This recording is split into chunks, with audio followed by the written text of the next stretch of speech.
Thomas and Friends, Book 32, George the Steamroller.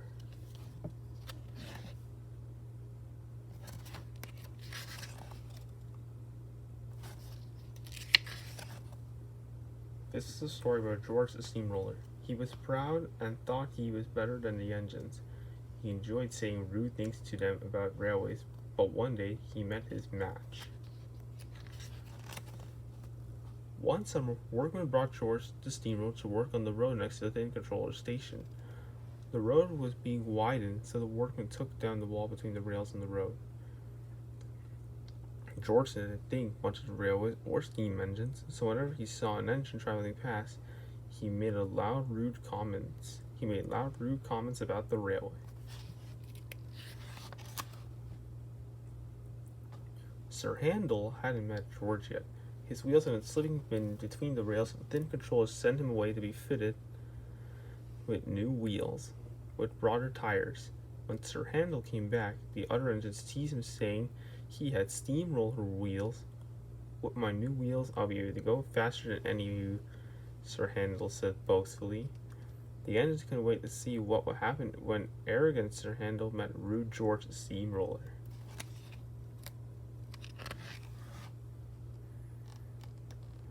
That night, the engines told Sir Handel about the things George had said to them. He called us worn-out wheels on worn-out rails, Renee said sadly, and he said the railways are no good. He should pull them all up and make them into roads, Peter Sam added in horror. But with your grand new wheels, you're just the engine to tackle George, Scarlowy said.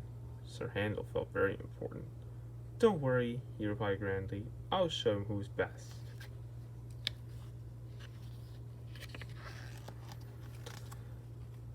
The next morning, Sir Handel met George at the River crossing. So you're Sir Handel, George said casually. I heard you swanked around with your new steamroller wheels, trying to be good as me. Sir Handel smiled.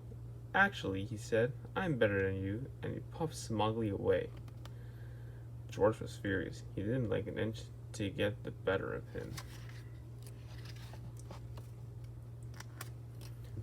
A few days later, Sir Handel was delivering a special load to the station. As he approached, he saw George slowly rolling along right next to the track. Peep, peep, peep. Sir Handel whistled loudly, but George ignored him.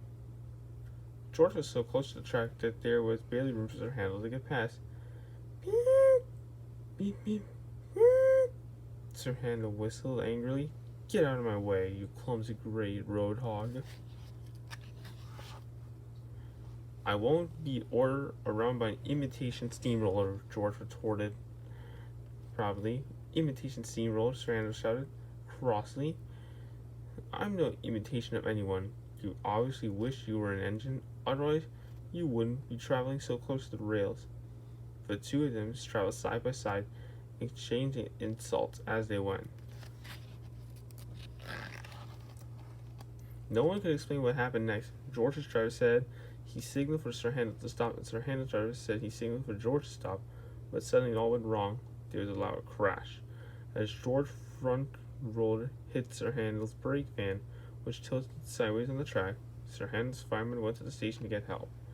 George and Sir Handel stood in shock, silence, while their drivers argued about whose fault it all was.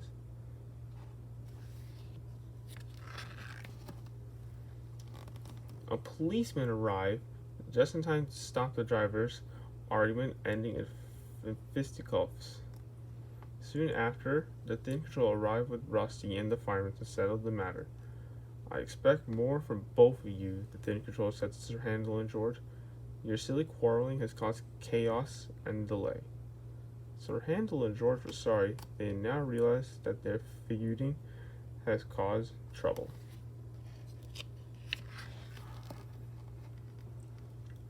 Luckily, they hadn't been going fast enough to cause any damage.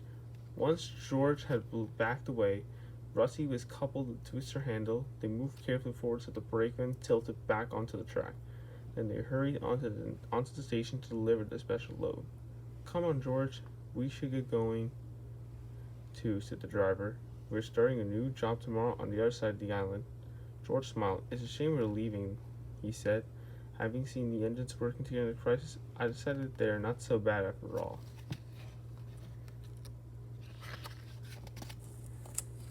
In the engine shed that night, Sir Handel told the engines about the crash. Being a boastful engine, he exaggerated the story, telling them it was nearly a terrible disaster and that it was only his quick thinking that had saved them. "Wow," said Renee's in admiration. "It sounds like you really showed George who's best."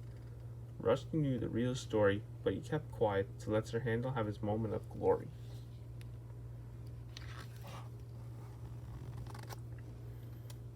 The next day, when the road was finished and the workmen put up the fence between the road and the track, when Sir Handel heard that George had gone, he was more conceited than ever, and told all the engines that he had made him go away.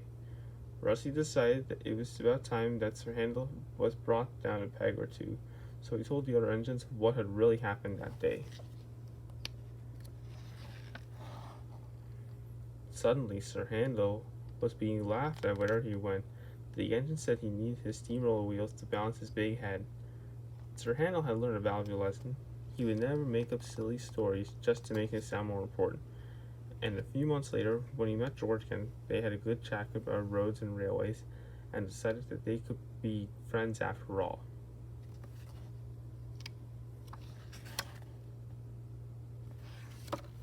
The end.